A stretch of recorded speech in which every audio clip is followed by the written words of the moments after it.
we're going to talk about this in a second. But Yes, before we do, I want to start with this. I feel the most shocking news of the week, which I heard. I think you heard the same thing. Now, New Jersey finishes, they start to film. They finish, they start to film. They're going to finish in May. We're going to have a reunion. And everyone's been talking about how everybody's coming back and they're going to be filming in June right away. Guess what I heard? And I think you heard the same thing, Kim. They're on a pause. They New are not Jersey filming in June. is on a pause. No June, on a pause. And I got a This little is an info. exclusive. They think possibly in the fall, but they are not filming in June, which, you know what? Who wants to see another summer? Like, let's see some, fun holidays and all that stuff, but they're on a pause, not for that. They're on a pause because they're rearranging some things. Let me tell you something. So this is here's your exclusive, everyone. Let me tell you something. They were going to film right away. So this is why when all those blogs make shit up and say that's right, that everybody's coming back and Kim D and David are just like, you go run with that. Here's your little rope to hang yourself. And I said, everyone is not coming back. Let's just go with that narrative and let you have your few weeks. I mean, look, there's one thing I can tell you for sure is that there's never been a pause we had a pause in Real Housewives of New York and everyone was fired. We had a pause in Beverly Hills. And as soon as that happened, was fired. Yes, there's no pause if everybody is coming back. If everybody is coming back, there's nothing to think about. There's no reason for a pause. Yeah. The contracts go out. It's very simple. A pause is we need to hire somebody or a bunch of people, and we need to really figure out how this is going to work. Let's eliminate this person. How is it going to, and they need to really figure it out. And I'm telling you, to me, a pause means Melissa is fired. It does. I wouldn't, I'm not going to bet my townhouse on it, but I'm going to tend to agree with you. Yeah, there's a lot going on there. Okay. There are the Bravo and Sirens team are extremely upset with the makeup and hair people on the reunion. They're leaking. Okay. They're leaking. I think other people on it are leaking too, but they're thinking it's coming from them. They're upset with all of it. The leaking. This is the first time they put them on a gag order. There's a lot going on here. These girls are now all turning against each other. I just want you to know they're all turning against each other. There's some ugly shit going on. There really is. Where did you, because I heard the same thing. Where did you hear that the hair and makeup people are leaking this? You're smiling and you're locking your mouth. Can't do it. Can't do it.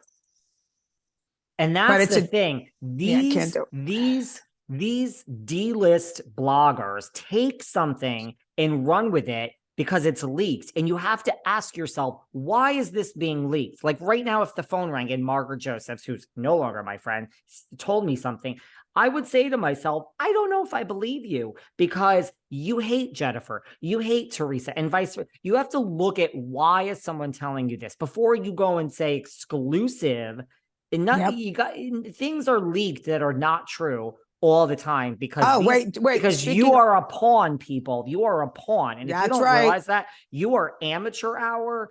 Here we only reveal things unless. And I heard the same thing about the hair and makeup. I mean, I don't know what's going to happen if that's. I mean, they might not have the same hair and makeup people back that were on that set. But here's the thing. Yes. Speaking of Margaret and being a snake, after show, Margaret reveals that Dolores' Paulie is still married. So she goes, you can give him a ring, but you can't. I guess that's not why they're getting married. You can give a ring, but he's still married. So let's do this. Let's do a pause, everyone. Okay. I do not like this woman at all. I make it very clear. Now I just see her talking shit like this. She turned on Ziggy first day out. Ziggy helped her get on the show. She turns on everyone. She is locked and loaded. Now she turns on Dolores and says this. So, okay, you Bhutan, you broke up 2 marriages. You met Jan, he was married, number 1, okay? Then before you're married, supposedly, allegedly, you got pregnant and then you got married, okay?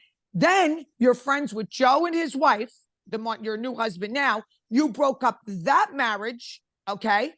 The kids knew all of this. You broke up and you're going to talk shit about Paulie, who is very open, living with Dolores, traveling with Dolores. It's a matter of paperwork. Okay. It's a matter of paperwork at this point. The future ex-wife knows he's with Dolores. He makes no bones about it. And now you have to bring it up on the show that he's still married. It's a matter of paperwork at this point. He's not hiding her. He did not cheat on his wife with Dolores. You are a pig. You're the pig who broke up 2 marriages. God only knows how many more you did. Okay. Getting pregnant, being friends with Joe and his wife, and having an affair behind their back. Oh, what a disgusting human being. What a disgusting, vile human being.